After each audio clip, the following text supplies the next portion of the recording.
जनता party की सरकार बनेगी, छत्तीसगढ़ की जनता को कुशासन और भ्रष्टाचार से मुक्ति मिलेगी, छत्तीसगढ़ खुशहाली और तरक्की की ओर आगे बढ़ेगा।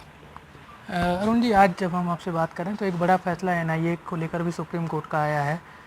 एनआईए के जो राजनीतिक षड्यंत्र का आरोप जितेंद्र मुदलियार ने, जो उस हमले में मारे गए उदय मुदलियार के बेटे थे, उन्होंने लगाया था, जिस पर एनआईए ने ये कह दिया था कि अधिकार जांच का उनके पास है, और सुप्रीम कोर्ट ने आज उसको खारिज कर दिया है। स्वाभाविक है कि सुप्रीम कोर्ट का फैसला है तो अब जांच होगी, लेकिन जो देश का सबसे बड़ा राजनीतिक हत्याकांड एक बार एक तरह से कहा जा सकता है, उसमें क्या लगता है, बीजेपी की सरकार रहते हुए ये घटना हुई थी और उसके बाद केंद्र में सरकार रहते हुए एनआईए ने इसकी जांच की बीजेपी की, न्याय हो पाया है अब तक? देखिए, भारतीय जनता पार्टी की सरकार ने उस मामले की निष्पक्ष जांच के हर संभव प्रयत्न किए। जांच एनआईए को सौंपा, एक न्यायिक आयोग का गठन भी किया सिटिंग हाईकोर्ट जज की अध्यक्षता में। पर प्रश्न ये है कि भूपेश बघेल जी जो लगातार कहते रहे कि झीरम का सच मेरे जेब में है, न एनआईए को दिया वो सच, न आयोग को दिया। पता नहीं भूपेश बघेल जी क्या छुपाना चाहते हैं, किसे बचाना चाहते हैं। उम्मीद करते हैं कि अब वो बाहर आए सच।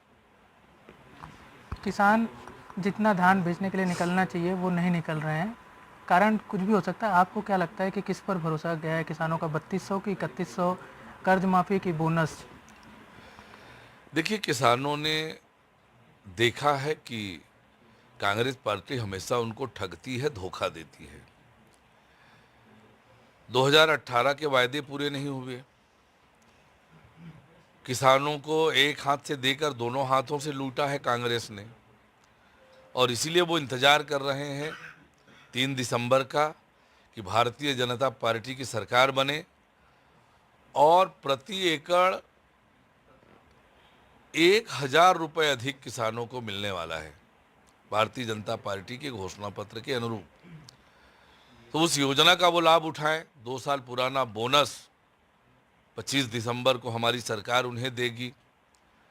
तो किसान प्रतीक्षा कर रहे हैं कि कब 3 दिसंबर आए, कमल खिले और फिर हम अपना धान लेकर सोसाइटी में जाएं। निश्चित रूप से किसानों का समर्थन, माताओं बहनों का समर्थन, युवाओं का समर्थन और हर वर्ग का समर्थन भारतीय जनता पार्टी को मिला है वोट के रूप में। 3 दिसंबर को जब मतगणना होगी वो स्पष्ट रूप से दिखेगा। बिल्कुल।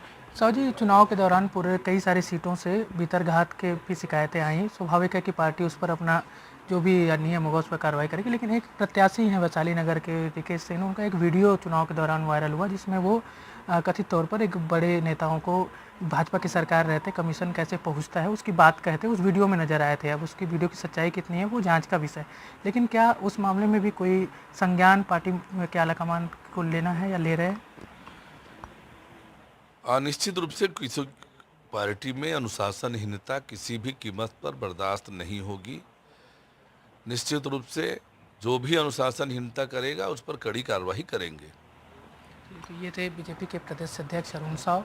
रायपुर से कैमरा साथी प्रवीण साहू के साथ नीलेश त्रिपाठी, NDTV। और इसी के साथ वक्त एक छोटे से ब्रेक का हो गया है। ब्रेक के बाद हैं कुछ और